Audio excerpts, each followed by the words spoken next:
안녕하십니까? 오늘은 제가 예수님이 얼마나 좋은 분이신지를 제가 조금 이해한 다음부터 제 마음속에 너무 사랑하고 명상하는 귀한 성경 말씀을 여러분들에게 말씀을 드리겠습니다. 오늘은 시험 받으신 하나님이라고 하는 제목을 가지고 오늘 이 시간 성경 말씀을 생각해 보도록 하겠습니다. 우리 요한복음 8장 56절에 있는 말씀을 한번 읽어보겠습니다. 이 말씀은 오늘 제가 이제 소개해 드리려고 하는 말씀의 그 의미가 이것이 얼마나 중요한지를 설명하는 말씀인데요. 요한복음 8장 56절에 보면 너희 조상 아브라함은 나의 때 보기를 심히 즐거워하였고 보고 기뻐하였다. 이렇게 말씀하고 있는데요. 그런데 요한복음에서는 이 나의 때라고 하는 말이 여러 번 반복되고 있고 어떤 때는 이 말이 수수께끼처럼 잘 이해할 수 없는 그런 용어로도 반복되고 있습니다. 요한복음 2장 가나의 혼인잔치에서 예수님의 어머니가 예수님께 오셨어요. 그리고는 그 포도주가 다 떨어졌으므로 저희에게 포도주가 없다 그렇게 말을 했어요. 그래서 이 예수님의 어머니는 예수님이 기적을 베풀어서 포도즙을 좀 만들어 주도록 그렇게 혹은 어떤 대책을 세워주도록 그렇게 얘기했는데 근데 그 말을 듣고 예수님께서는 대단히 동문서답하는 듯한 그런 말씀을 하십니다. 요한복음 2장 4절에 보면 예수께서 가라사대 여자여 나와 무슨 상관이 있나이까 내 때가 아직 이르지 아니하였나이다. 예수님의 어머니 마리아가 포도즙을 달라고 했을 때에 오늘 이곳에서 보면 그 포도즙은 나의 그 때가 되어야만 그 포도즙을 줄 수 있는데 아직 그때는 이르지 않았다. 그렇게 이야기합니다. 그래서 이 포도주 혹은 포도즙은 결국 예수님의 십자가의 피를 이야기하는 것이므로 예수께서 지금 하시는 이 말씀은 예수께서 십자가에 달려 돌아가시는 그때가 아직은 이르지 아니하였다 하는 그런 말로 우리가 이해를 해야 되는 것이죠. 요한복음 7장 6절부터 10절에도 예수님의 형제들이 예수님으로 하여금 갈릴리에서 숨어서 일하지 말고 당신을 사람들에게 좀 드러내라고 말을 하자 예수님께서 말씀하십니다. 내 때는 아직 이르지 아니하였거니와 너희 때는 늘 준비되어 있느니라. 이 명절에 올라가라. 나는 아직 내 때가 차지 못하였으니 이 명절에는 아직 올라가지 않겠다. 그렇게 말씀하십니다. 여기서 올라간다고 하는 표현도 사실은 예수님께서 십자가에 달려 돌아가신 후에 하늘로 부활하시고 하늘로 승천할 그 장면을 이야기하는 것으로 이 때를 이야기하고 있습니다. 그래서 그 다음에 예수님께서 그 형제들이 명절에 올라간 후에 예수님도 올라가셨어요. 그러나 그 자신을 나타내지 않고 비밀이 올라갔다고 그렇게 말하고 있습니다. 그래서 이 요한복음에서 나의 때라고 하는 시간은 굉장히 사람들에게 참 특이한 표현으로서 이 요한복음을 읽는 사람들에게 이렇게 주목하도록 만드는 그런 표현입니다. 그런데 마지막으로 요한복음 12장에 보면 이제 그 때가 무엇인지를 아주 분명하게 이야기를 해주고 있습니다. 요한복음 12장 23절 24절에 보면 인자가 영광을 얻을 때가 왔도다. 한 알의 밀이 땅에 떨어져 죽지 아니하면 한 알 그대로 있고 죽으면 많은 열매를 맺느니라. 결국 예수님께서는 이곳에서 그분이 죽으셔서 세상의 많은 사람들을 알곡으로 추수하는 그리고 알곡으로 하늘로 데려가는 예수님의 죽음의 때를 오늘 이곳에서 나의 때 그리고 그가 영광을 얻으시는 때라고 오늘 이렇게 이야기를 하고 있습니다. 자, 그러므로 이 요한복음에서 나의 때라고 하는 것은 굉장히 중요한 것입니다. 근데 문제는 오늘 요한복음 8장 56절로 돌아가면 오늘 이곳에서 아브라함은 그가 어떤 기회인이었는지는 알지 못하지만은 예수님께서 하나님의 아들 예수님께서 이 땅에 오셔서 우리를 위해서 십자가에 달려 돌아가실 것을 그가 알게 되었습니다. 그래서 그는 그 예수님의 그때를 그가 보고 싶어서 굉장히 하나님께 기도했고 그것을 참으로 여러 번 그날을 보기를 너무너무 고대했는데 하나님께서 어느 날 그때를 이 아브라함에게 보여주셨고 아브라함은 그것을 본 다음에 마음에 기쁨으로 가득 채워지는 그런 일을 하게 되었다고 말합니다. 그렇다고 하면은 오늘 이 창세기에서 아브라함에 대해서 기록한 것이 창세기 11장부터 그가 마지막 죽는 25장까지 약 15장에 기록되어 있는데 그곳에서 아브라함이 언제 예수님의 죽음을 보게 되었을까? 그리고 그것을 보았을 때 그의 마음이 하나님께서 주신 그 거룩한 감격으로 가득 차게 되었을까? 그 장이 과연 이 창세기에는 어디에 있을까 하는 것입니다. 그런데 그것은 창세기 22장에 기록되어 있습니다. 창세기 22장 1절 2절에 보면 그 일 후에 하나님이 아브라함을 시험하시려고 그를 부르시되 아브라함아 하시니 그가 가로되 내가 여기 있나이다. 여호와께서 가라사대 내 아들 내 사랑하는 독자 이삭을 데리고 모리아 땅으로 가서 내가 내게 지시하는 한 산 거기서 그를 번제로 드리라고 말씀하십니다. 오늘 이곳에 보면은 하나님께서 아브라함에게 나타나셨는데 아브라함을 시험하시려고 나타나십니다. 그리고 그 시험하는 것은 무엇이냐면은 아브라함이 얼마나 하나님을 사랑하는지, 그에게 한 명밖에 없는 독자 이삭보다도 하나님을 더 많이 사랑하는지를 하나님께서 시험하시려고 그 아들을 하나님 앞에 제사로 드리라고 이야기를 합니다. 놀라운 것은 바로 이 장면에서 아브라함은 시험받는 중에 십자가의 그 놀라운 사랑과 아들을 내어주시는 하나님의 그 크신 은혜를 이곳에서 경험하게 된 것이죠. 그러므로 이 아브라함의 생애 가운데에서 그리스도의 십자가의 때, 예수님의 죽음을 가장 잘 묘사하는 장은 바로 창세기 22장이고 이 땅에서 예수님의 피를 힘입어 구속받기를 희망하는 모든 사람들은 창세기 22장에서 아브라함이 맛봤던 그 구원의 감격과 하나님의 그 십자가의 그 놀라운 사랑을 이 말씀 속에서 깨달을 수 있다고 하는 것입니다. 제가 이 말씀을 살펴보니 창세기 22장에는 두 가지 면에서 십자가를 묘사해 주고 있습니다. 하나는 이삭의 그 희생 제사되는 이삭의 생애를 하는 모습을 통해서 십자가에 달리신 예수 그리스도의 모습을 우리가 볼 수 있고, 그리고 시험받는 아브라함, 그 아브라함의 시험받고 고난당하고 괴로워하는 모습을 통해서 아들을 내어주시는, 인간을 사랑하시면서 사랑하셨기 때문에 아들을 내어주실 수밖에 없는 하나님의 시험받는 장면이 바로 이 창세기 22장에 기록되고 있다고 하는 것입니다. 그래서 오늘 우리는 이 두 가지 면에서 창세기 22장에 나타난 십자가의 의미를 우리가 한번 더듬어 보고자 하는 것입니다. 자, 먼저 이삭을 통해서 우리는 예수님을 보는 것입니다. 오늘 이곳에 보면은 예수님과 그리고 이삭이 굉장히 공통점이 많은 것을, 창세기 22장에 나타난 이삭이 고난당하는 장면과 십자가에서 예수님께서 죽는 장면이 너무 비슷한 것들이 많습니다. 하나는 무엇이냐면 둘 다 그 아버지에게는 하나밖에 없는 독자였다고 하는 것입니다. 다 아들이 여럿 있어도 그 아들을 내어주는 것이 쉽지 않지만은 하나밖에 없는, 그것도 이 아브라함에게는 100세나 되어서 거의 낳을 수 없었던 그 아들을 낳았지만은 그 아들을 하나님께 바치라고 했을 때에 이 아브라함은 굉장히 그 마음속이 괴로움을 당할 수밖에 없습니다. 그래서 오늘 이 성경에 보면 참 재밌는 표현이 있어요. 히브리서에 보면은 예수님께서 가진 이름 가운데 가장 좋은 이름, 가장 아름다운 이름은 무엇이냐면 아들, 하나님의 아들이라고 하는 표현이라고 합니다. 그래서 히브리서 1장 5절에 보면 너는 내 아들이라, 오늘날 내가 너를 낳았다, 그렇게 말씀하고 있습니다. 어떻게 그러면 하나님께서 예수님을 낳으셨을까? 이게 참 쉽지 않은 이야기입니다.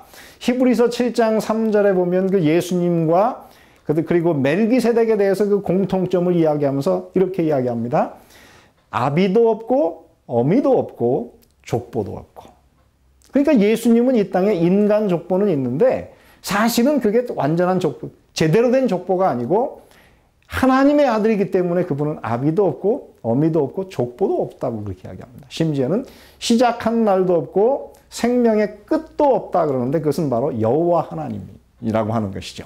그래서 그 다음에 표현하기를 하나님의 아들과 방불하여 항상 제사장으로 있느니라. 그러므로 예수님이 하나님이시고 여호와신데 그분이 어떻게 하나님 아버지의 아들이 되었을까? 그것은 예수께서 인간을 구원하시기 위해서 하나님의 한 유전자, 아버지 하나님의 한 유전자가 되어서 그가 무존재처럼 되었고 그의 생애를 하나님께 완전히 의탁할 수밖에 없는 상황이 되었습니다. 그리고 하나님께서는 한 유전자로서 그 아들을 받아들이시고 그를 이 땅의 한 생명으로 낳게 하는 데 있어서 그분이 아버지가 되셨기 때문에 오늘 이곳에 보면은 예수님께서 아들이 되신 장면이 오늘 이곳에 묘사되고 있고, 그래서 이삭과 예수님은 둘 다 한 아버지의 하나밖에 없는 독자인 모습이 오늘 이곳에 기록되고 있습니다. 두 번째 보면 오늘 이곳에 이삭이 그가 죽는 모리아산까지 그 나무를 메고 그가 아버지를 따라서 올라갔습니다. 근데 성경에 보면 예수님께서 십자가에 달려 돌아가실 때에 예수님도 그 십자가 돌아가시는 곳까지, 골고다까지 그가 십자가를 메고 직접 가셨다고 합니다. 물론 마태, 마가, 누가에는 구레네 사람 시몬이 예수님의 십자가를 잠시 지고 갔다고 이야기를 하지만은 오직 요한복음에는 그곳에 구레네 사람 시몬에 대한 이야기가 없습니다. 그곳에는 예수님께서 직접 십자가를 지시고 그의 그 골고다 죽는 장소까지 올라가신 것으로 기록되고 있습니다. 그러므로 예수님과 그리고 이삭은 자기가 죽을 나무를 그가 죽는 그 장소까지 메고 가는 모습으로 기록되어 있습니다. 세 번째, 예수님과 이삭은 둘 다 희생제사로서 그들의 삶을 드리도록 되어 있었습니다. 그래서 예수님도 이 땅에 오셔서 유월절 어린 양 혹은 이 땅에 있는 모든 죄를 짓는 하나님의 대속죄 희생물이라고 성경에 기록되고 있습니다. 네 번째, 이삭이 죽은 곳은 모리아라고 하는 곳인데 나중에 이 모리아 산에는 바로 이 이스라엘 백성들을 위한 성소, 솔로몬이 성소를 지을 때에 바로 이 모리아 산, 오르난의 타작마당 위에 이 성전을 지었는데 그곳에서 수많은 예수님을 표상하는 많은 양들이 그곳에서 죽음을 당하는, 그러므로 이 이삭과 예수님이 같은 장소에서 죽는 모습으로 묘사가 됩니다. 마지막으로 이삭이 죽는 그곳까지 모리아산까지 집을 떠나 3일을 여행했고 예수님도 십자가에 달려서 돌아가신 후에 그분께서 3일간 죽음의 고난을 당하셨습니다. 그러므로 이 두 가지 면에서 보면 창세기 22장에 나타난 그 이삭의 모습은 그대로 예수님께서 십자가에서 당하는 모습이 그대로 묘사가 되어 있습니다. 그러므로 우리는 이삭을 통해서 예수 그리스도, 우리를 위해서 그의 생명을 내어주신, 참으로 그 아버지가 그 아들을 죽이려고 했을 때 참으로 그 생명을 구원하기 위해서 저항하지 않고 묵묵히 아버지의 칼을 받아들이기로 순종하는 그 아들 예수님을 우리는 만나게 되는 것입니다. 그래서 이 요한은 이 예수님의 십자가를 묘사하는 용어를 바로 이 창세기 22장에서 많이 가져옵니다.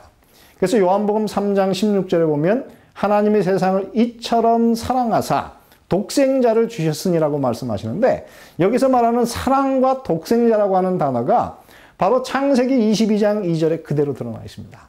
여호와께서 가라사대 내 아들, 내 사랑하는 독자 이삭을 데리고 모리아 땅으로 가서 내가 내게 지시하는 한 산, 거기서 그를 번제로 드리라고 말합니다. 그래서 이 두 가지 성경절은 똑같이 사랑하는 그리고 독자를 오늘 이곳에 함께 쓰고 있는 것인데 사도 요한은 바로 창세기 22장에서 십자가를 묘사하는 가장 위대한 용어, 사랑하는 독생자를 주셨다는 표현을 그곳에서 찾아내게 되는 것이죠.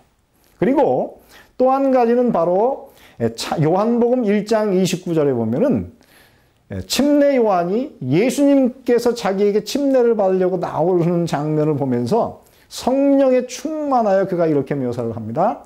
보라, 세상 죄를 지고 가는 하나님의 어린 양이다. 그가 어떻게 예수님을 세상의 모든 죄를 지고 가는 하나님이 마련하신 어린 양으로 보았을까? 우리는 잘 알 수가 없습니다. 그런데 창세기 22장 10절에 보면은 그곳에서 이 이삭이 그렇게 이야기하고 있습니다.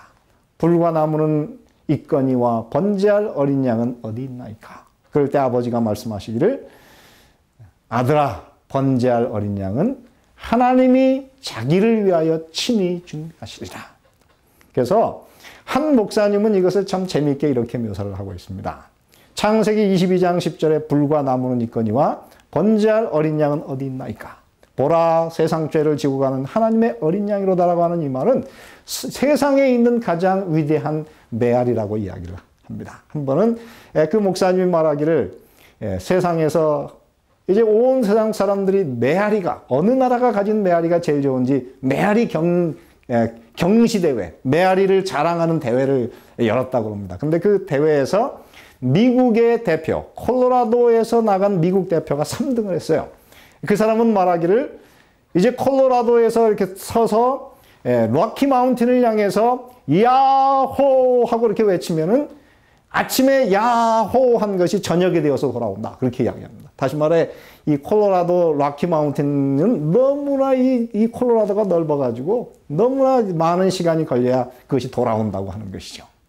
근데 그것보다 뛰어난 메아리는 바로 스위스 대표가 나와서 한 것입니다. 그 사람은 말하기를 알프스 산 위에 올라가서 밑을 향해서 야호 그러면은 이것이 알프스 산이 너무나 높이가 다르기 때문에 그것이 요들송이 되어서 야호 야호 야호 야호 이렇게 올라온다고 하는 것입니다. 그래서 그것이 2등을 했다 그래요.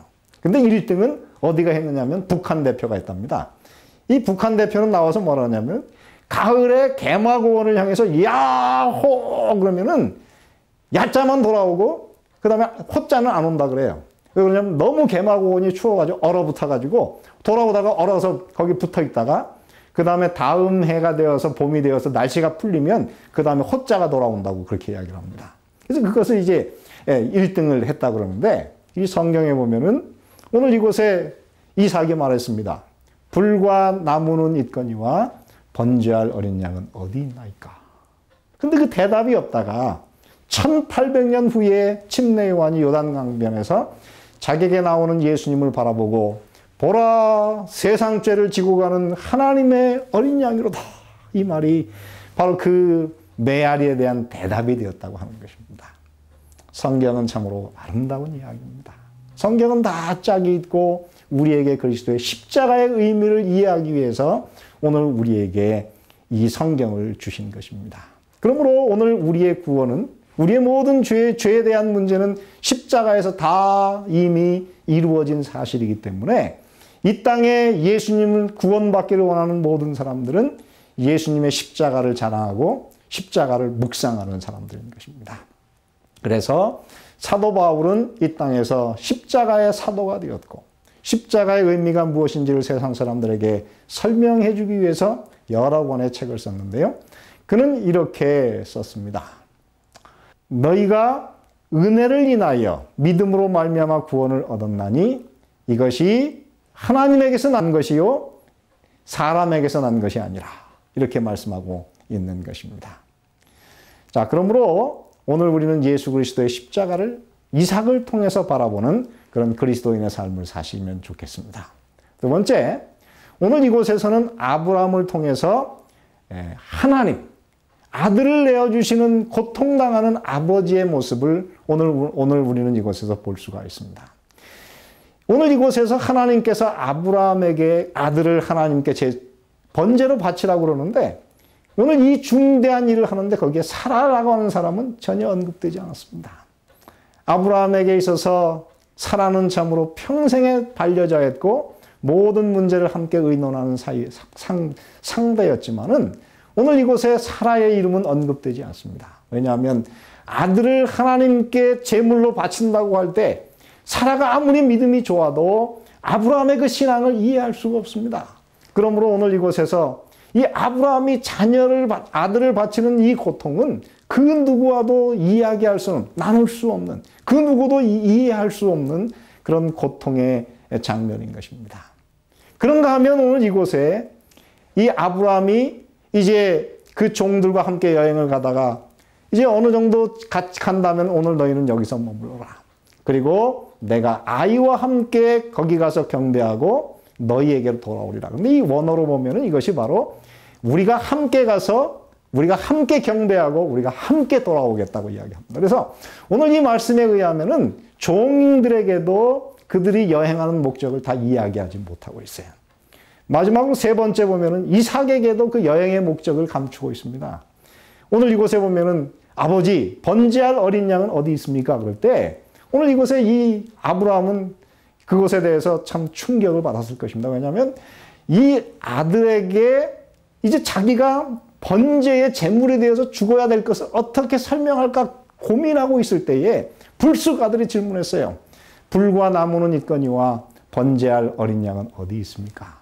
근데 이 성경에 보면 참 재밌는 거는 하나님께서 바로 그때에 아브라함이 갑자기 준비되지 않은 대답을 했습니다. 아들아, 번제할 어린 양은 하나님이 자기를 위해서 친히 준비하실 것이다. 오늘 이 말이 사실은 성경의 구속의 사상을 한마디로 요약하고 있습니다. 우리는 이 땅에서 우리가 하나님께 무엇을 바쳐야 되고 우리가 하나님께 무엇을 잘해야만 구원을 받을 것이라고 생각하는데 오늘 이 말씀에 의하면은 인간과 하나님이 화해를 위해서 어떤 생명이 죽어야 하는데 오늘 이곳에 보면 그 번제할 어린 양은 하나님이 자기를 위해서 준비하신다고 말씀하십니다. 이 어린 양을 준비하는 것은 이 땅에 죄를 용서하기 위한 속죄제를 준비하는 것은 그것은 우리를 위한 것이기도 하지만 하나님 그 자신을 위한 거예요. 왜 그렇습니까? 하나님은 우리를 너무 사랑하셔서 우리 모두가 다 구원받아 하늘나라 들어가기를 원하는데 오늘 우리가 구원받지 못한다고 하면은 가장 큰 슬픔을 당할 사람은 바로 하나님이시기 때문입니다. 그러므로 오늘 이 말씀에는 하나님의 위대한 사랑이 들어있어요. 아들아, 번제할 어린 양은 하나님이 자기를 위하여 친히 준비하시리라. 그래서 이 말씀 가운데서 그 아들을 바친 것을 여호와 이레, 여호와께서 준비하신다 하는 그 위대한 사상이 들어있는 것입니다. 오늘 이 방송을 보시는 여러분 잊지 마시게 되기를 바랍니다. 여러분의 모든 죄를 위해서 하나님께서 번제할 어린 양은 그의 사랑하는 아들로 하나님께서 자기를 위해서 친히 준비해 놓으셨습니다.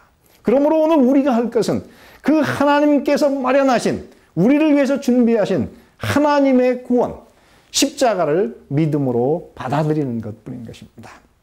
이 창세기에 보면은 하나님께서 이 아브라함이 하나님 그 아들을 바쳤을 때 그 사실에 대해서 참으로 크게 칭찬을 하시는데 이렇게 쓰고 있어요. 창세기 22장 12절에 보면 사자가 가라사대 내가 내 아들 내 독자라도 내게 아끼지 아니하였다. 오늘 이것을 아들을 아끼지 않았다 그랬어요. 그리고 창세기 22장 15절 16절에 보면 똑같은 표현을 씁니다. 내 아들 내 독자를 내게 아끼지 아니하였다. 그런데 바울은 이 사실을 통해서 하나님께서 오늘 아들을 내어주신 그 하나님이 그 어느 것도 우리를 위해 아끼지 않으시고 다 은사로 우리에게 주실 것이다 하는 로마서 8장 32절의 말씀을 이 말씀 속에서 끌어오고 있어요.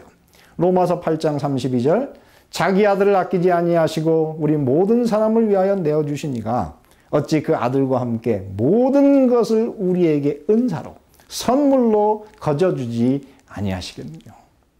그러므로 오늘 이 말씀을 들으시는 말씀을 오늘 이 시간을 시청하시는 여러분 마음속에 혹시 무엇이 부족하십니까? 하나님께서 그에게 하나밖에 없는 아들 예수 그리스도를 내어주셨으니 그분께서 우리에게 무엇을 아끼시겠습니까?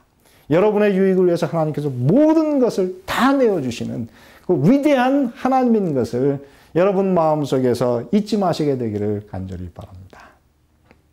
저는 제가 저희 장인어른에게서 받은 그 테니스 라켓이 하나 있어요. 근데 그게 어떻게 생긴 것이냐면은 한 20년이 넘은 그 라켓인데 그것이 이제 윌슨 프로파일이라고 하는 그 라켓입니다. 근데 제가 한 번은 저희 집사람이 미국에서 공부하러 와 있었고 저는 이제 공부가 먼저 끝나서 한국에 나와 있는데 저희 집사람이 너무너무 보고 싶은데 어느 날 이제 처갓집에 가서 장인어른하고 같이 테니스를 치게 됐어요. 근데 테니스를 치면서 장인어른이 하는 말이 오늘 이 테니스 시합에서 네가 이기면은 이 방학 때 그 딸을 한국으로 오도록 비행기 표를 내주겠다. 그래서 제가 이제 죽도록 열심히 뛰면서 그 경기를 하는데 제가 그 전날 비가 와가지고 이 바닥이 굉장히 미끄러워져서 어쩌면 넘어져도 다칠 것 같았어요. 그랬더니 장인어른이 이 사위를 살리기 위해서 공을 쉽게 주면서 결국은 게임을 져주셨습니다. 그래서 비행기 표를 얻었고, 그 다음에 게임이 끝난 다음에 제가 이 테니스 라켓 너무 좋네요. 그러고 제가 이야기했더니 장인어른이 그 라켓을 굉장히 아끼는 것인데 그것을 저한테 그래? 이거 너 가져라. 그리고 선물로 받았어요. 제가 그래서 지금까지도 그 라켓을 제가 늘 들고 다니면서 그때 나를 아껴주신 우리 사랑하는 장인어른을 제가 지금도 기억하고 있습니다. 오늘 이 방송을 보시는 여러분, 하나님께서 가장 사랑하고 가장 아끼는 그의 아들을 우리에게 선물로 내어주셨습니다. 그래서 그분께서는 아들과 함께 오늘 여러분에게 정말 필요한 모든 것을 선물로 거저주시겠다고 그렇게 약속하고 계십니다. 하나님의 선물은 오직 우리가 감사하는 마음으로 믿음으로 우리가 손을 펴면 하나님께서 여러분들에게 내어주실 것입니다. 예수님, 그 놀라운 선물 예수님과 함께 하나님께서 우리에게 모든 것을 주시는 그 사랑을 여러분 마음속에 오늘 기억하시면서 여러분 마음속에 하늘의 그 풍성한 은사와 선물을 오늘 저희들이 거저 하나님께 받는 귀한 시간이 되시기를 바라고 오늘 말씀을 마치겠습니다. 다음에 또 뵙겠습니다. 더 깊은 말씀 연구를 위해서 저희 오늘의 신앙 TV 방송은 성경 연구 코스인 말씀의 향기를 준비하고 있습니다. 이 책자는 성경에서 꼭 이해해야 할 내용을 5권으로 요약한 책입니다. 또한 예언서인 다니엘서와 요한계시록을 혼자서 연구하실 수 있도록 다니엘서 예언연구와 요한계시록 예언연구 책자들이 준비되어 있습니다. 이 책자를 신청하실 분들은 아래의 전화번호 562-405-2806번으로 연락 주시기 바랍니다.